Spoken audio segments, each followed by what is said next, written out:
All right.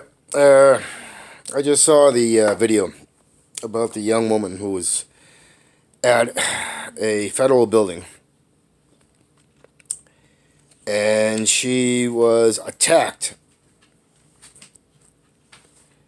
at this federal building, human resources building in New York. And from what I understand, the place was packed.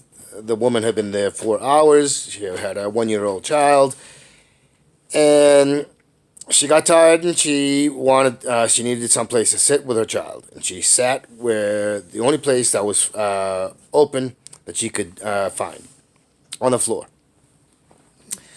So the other thing is that somebody at the human resources decided it would be a good idea to call the police, and this woman who sat was a black woman who had a black child.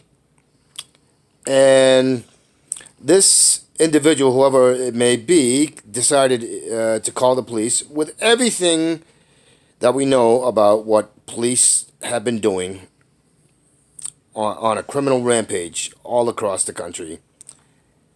And that is to brutalize American citizens due to the color of their skin. Now, I'm going to state right in here, right now, had I been there, I would have knocked that motherfucker with a badge on the ground and beat him to an inch of his life. Because he's a criminal motherfucker. And I expect my law enforcement and police to act like serve and protect, not be criminals, because that is exactly what they are. Criminals. And as a citizen, I take it as my right to handle the criminals. Especially criminals who have official standing. If I sound pissed and angry, you're damn fucking right I'm pissed and angry. You're damn fucking right. That fucking criminal needs a beatdown. He needs a fucking code red by yourselves, police. You see these assholes, you see these criminals among you, you give them a beatdown. You force them out. You protect and serve.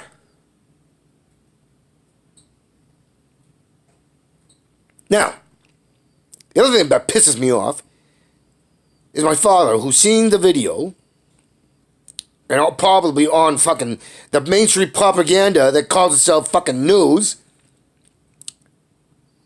He says, "I don't know the context. I don't know what happened." What's there to know? It's a woman carrying a 1-year-old child. You don't fucking brutalize the child and the woman to get the child to safety. You endanger the woman by doing that. You endanger the child by doing that. My father is a lovely man. He really is. But he has a blind spot.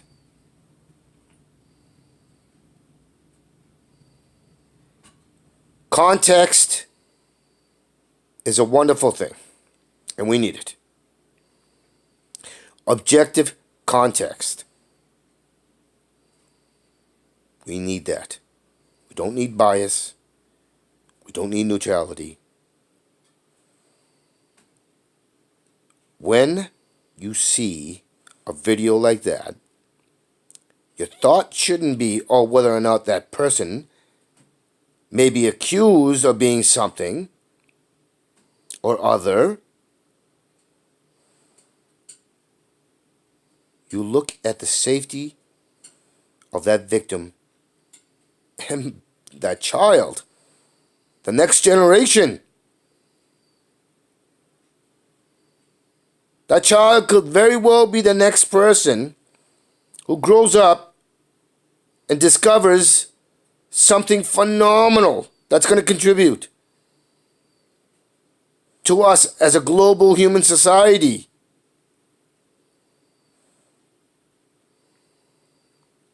I love my father. I really do. But he has his blind spots. And personally, his comment about, I don't know what she was accused of, I don't know the context, and it's frustrating because he is a youth minister.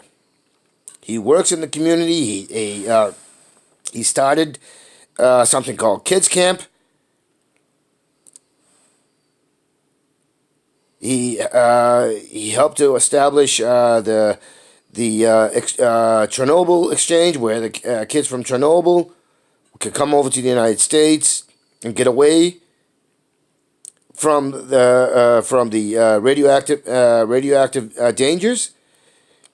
He goes also down into Kentucky and works with the poor working class, who are being absolutely robbed by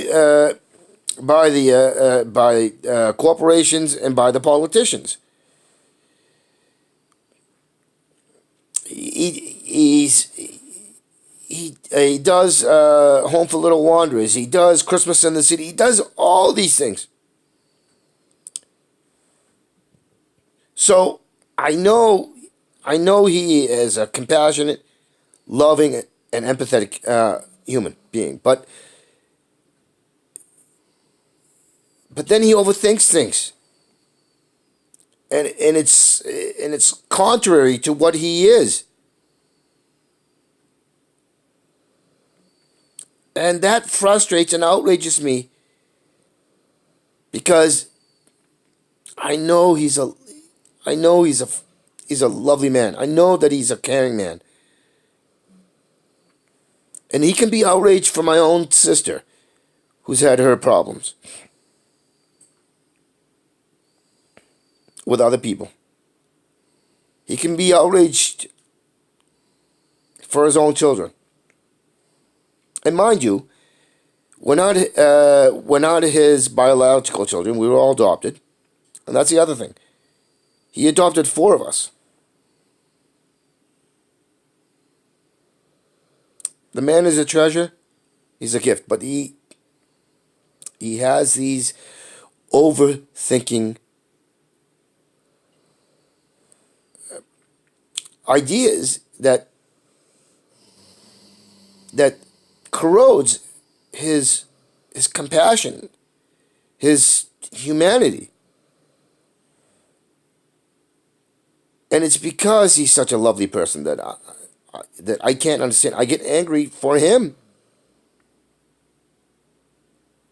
But I also get angry for others, for them, because I don't see other people as others. I see them as a community, as my greater community. And I believe passionately, rabidly, and do unto others as you would have done unto you. I do not care what your skin color is. I do not care what ethnic background. You are, in my eyes, a fellow human being. And you deserve respect, compassion, and empathy. Because you are human. Because you are part of my greater community.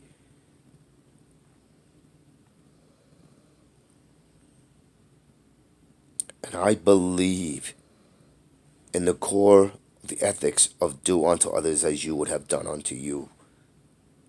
And to see this sort of evil take place disheartens me. It depresses me, because I keep losing faith. And I don't want to lose faith.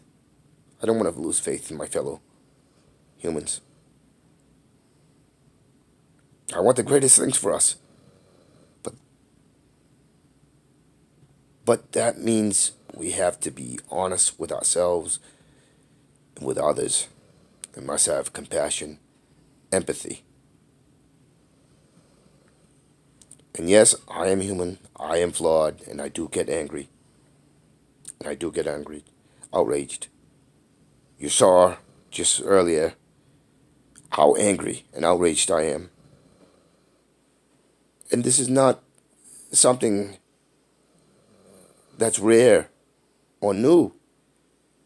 This has been happening since before the founding of this country.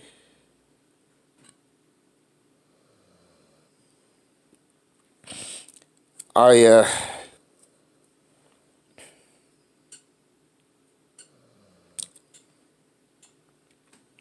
we are better. We can reach for better.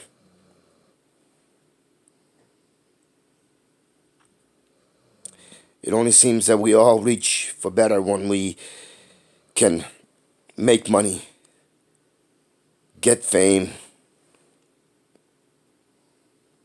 but it's only small, minor things. While smartphones and other technologies that we can use as tools, it's a good thing. But they're all minor in the scope of peace and harmony, understanding, compassion, empathy. It is those things that will get us enlightenment. That it was those things that will give us freedom. It is those things that will give us peace. It is those things that will give us opportunity. It is those things that will allow us to follow our dreams. It is those things that will give us purpose, that will give us excitement. It'll give us opportunity and happiness.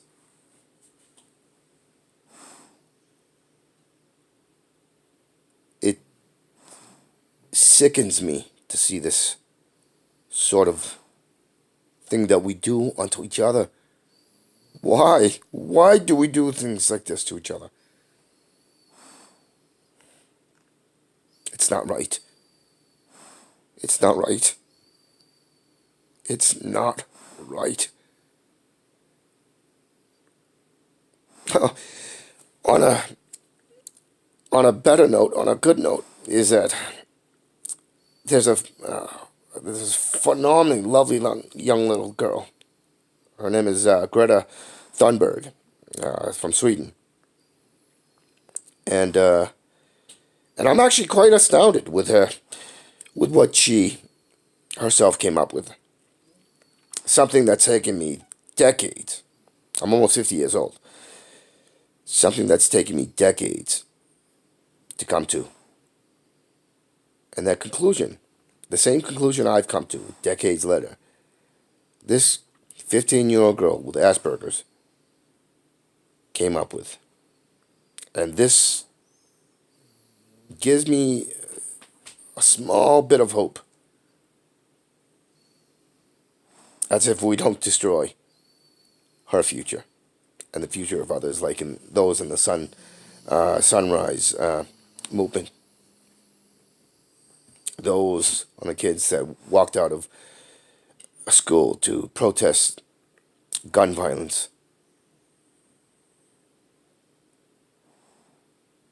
These are small rays of light in an otherwise dark, ignorant, hateful, or apathetic world of humans. She has come to realize, Greta, that we must stop asking the so-called leaders to take action against climate. She has come to realize, as I have, that it is human capital, it is the human economy, it is the community of humanity who will, if can find the motivation, reason, and sanity to come together, that we can put a stop to climate change, to give our future generations a chance to live. That is mind-blowing. Absolutely mind-blowing. She also made another comment. She said, the supposed adults in leadership are acting like children. Something I also came to a conclusion. But that's not just our leaders. It's many adults. It's the adults who have more influence, more standing in society, who are acting like children. They are the ones putting up roadblocks. And she's come to realize this. Greta has. And I find that absolutely brilliantly beautiful. Because it's a core understanding that eclipses so many of us so-called adults.